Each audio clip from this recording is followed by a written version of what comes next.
Today, I've showed videos on how to clean carburetors before, but I wanted to do one specifically for this type because it's an important step that sometimes gets missed.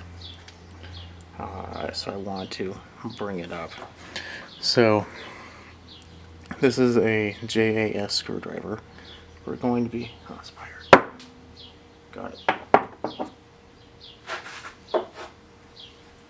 Anyway, we're going to be taking off these three screws.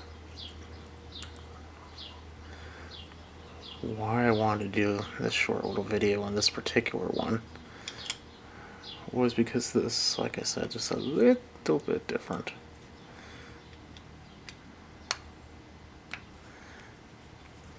I think there's a fourth one on the side too.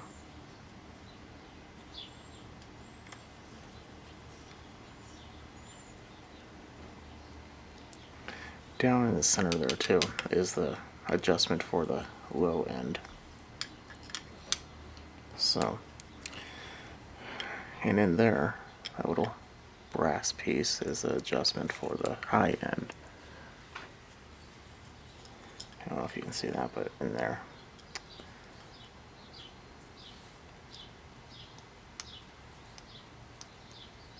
There we go. So this is the important part. When you lift up on this, you want to be very, very careful. Let's take out the fuel.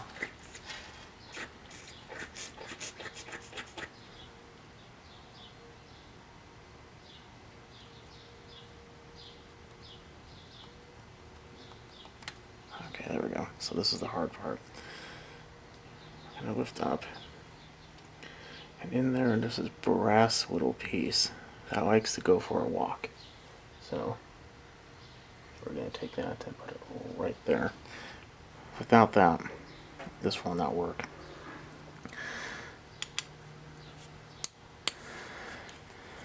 And the rest of it's fairly simple and straightforward. I don't remember what this is off of. It's an Echo blower, but it's also good for like the handheld ones, like the smaller ones. The backpack one, which is basically the handheld with the backpack on it. And I think also the weed eaters use this style of carb too. Man, how long is this screw?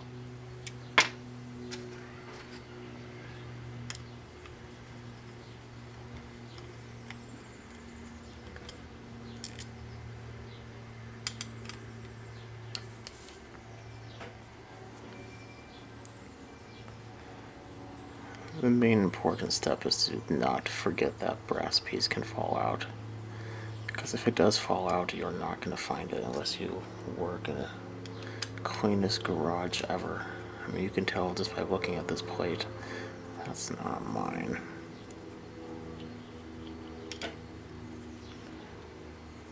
Which is why I always keep a towel here, which is clean. Now, take apart this. The complaint on this one is the it would run and die. I don't think it's anything to do with being dirty. I think it has everything to do with it flooding, because I've never seen so much fuel in a cylinder before.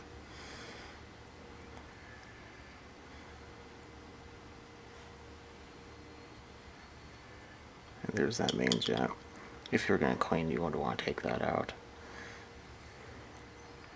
I'm still going to clean it, but I'm not going to do that thorough of a cleaning, because I don't really think it needs to be done. I'll probably just take it out and blow through there actually off camera. This is the area that I think we're going to have the most problems.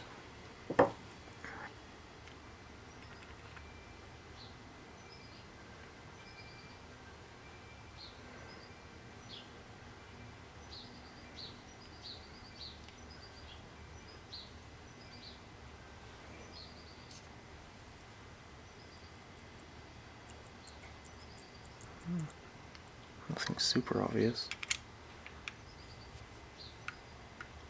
Except that's too big.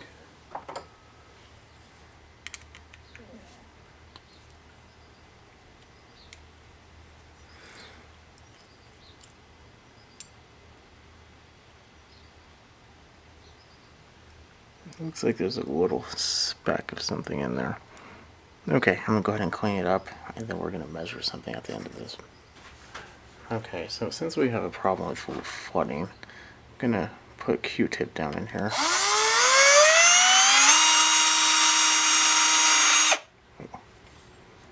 Not a very strong Q-tip.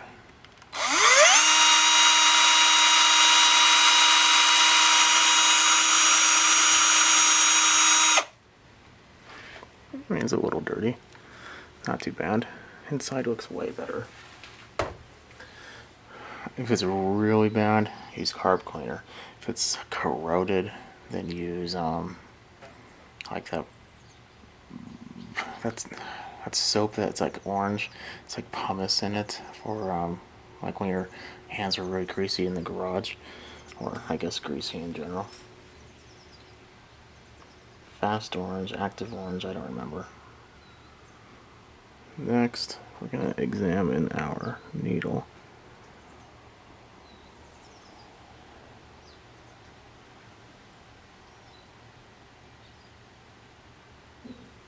Needle appears to be pretty good. So now, let's put the pin in.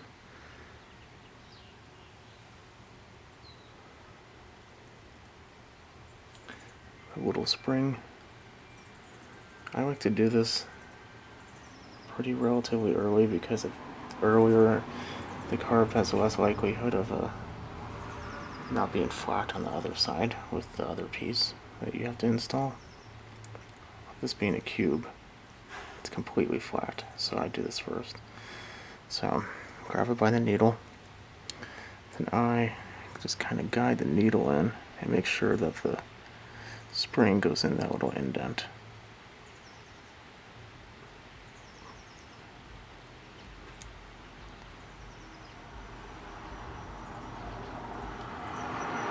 Like so. But now, I need to push that in. And there we have it. Put the little mini screw in there.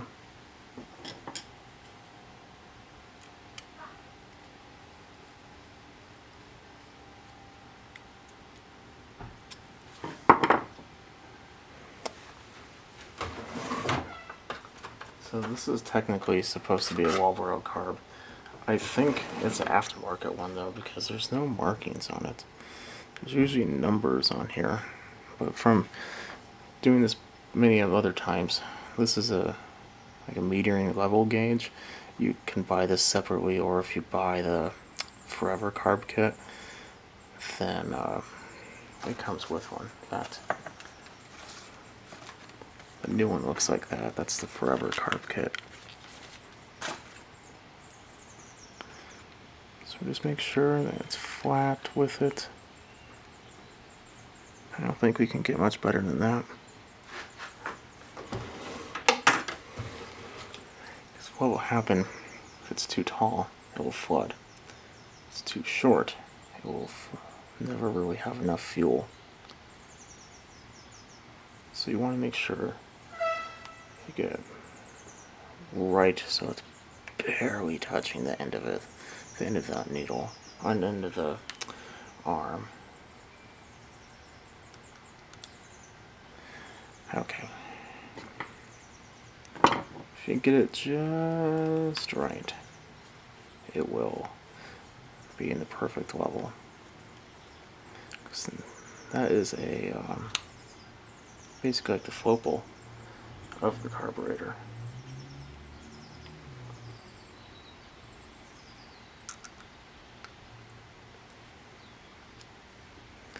I didn't mark how these screws came in and out. I know 3 of the other ones are. Yeah, that should be fine. Boom. How's was this?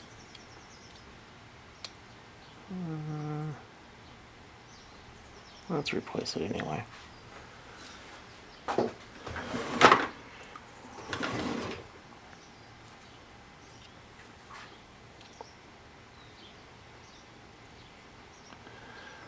Whenever I get a carb kit, they always come with those, so I might as well just replace them. There's that. And we take, what screw was it? These are the side screws.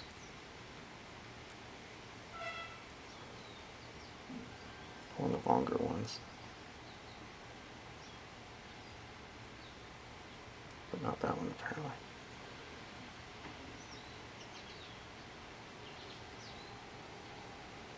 Not that one either. Is it this one?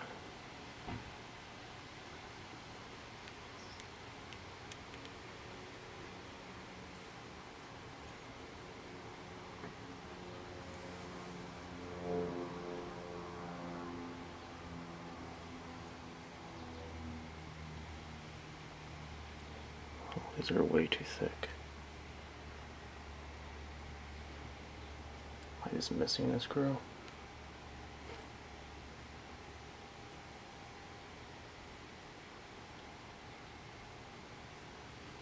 Or is it one of these?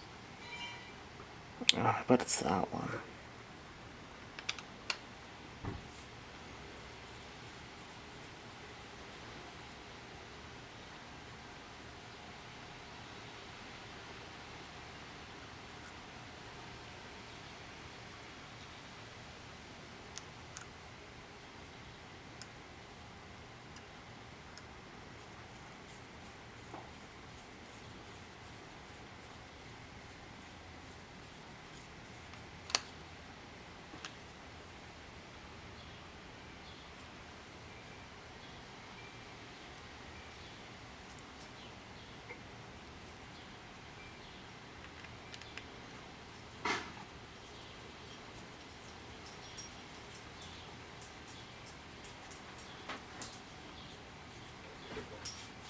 There we are. Tight, but not too tight.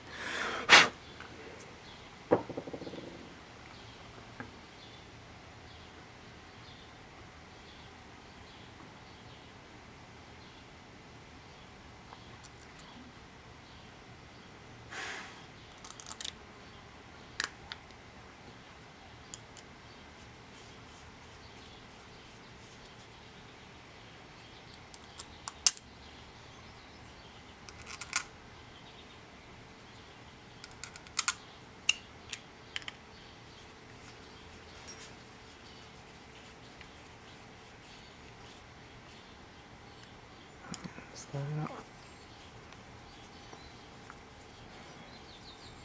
I cleaned the carb when I was off camera.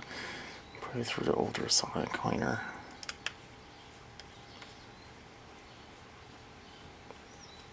Even if you put in the cleaner, you still want to do the Q-tip.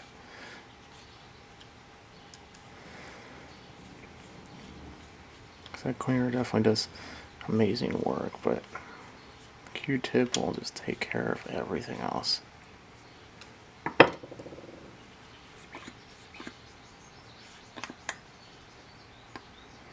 That's the return. That's the fuel. If I push on it, it doesn't want to go. This one will. So that's how you can check.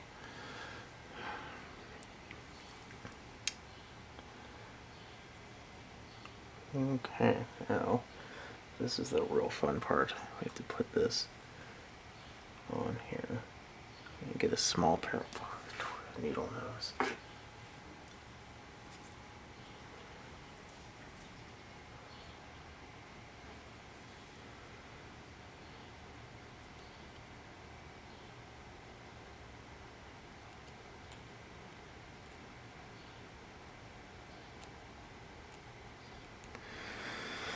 Okay. The disaster has been avoided.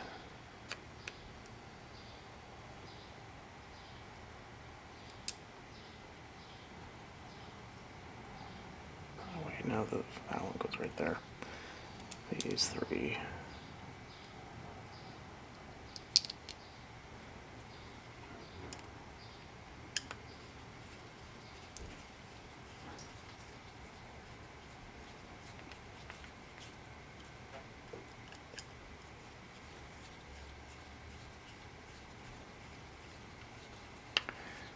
Every time you do this, you might as well change the fuel lines too, which I'm going to do on the machine. I'm not going to show it on camera because that's not the point of this video. But kind of a helpful piece of info. Especially Echoes. They kind of like little packets and kits that have like this little grommet that contains like the fuel lines already there. You just put it in. Can't get much easier. Wow, no, I'm not going to say it's easy to put in. Excuse me.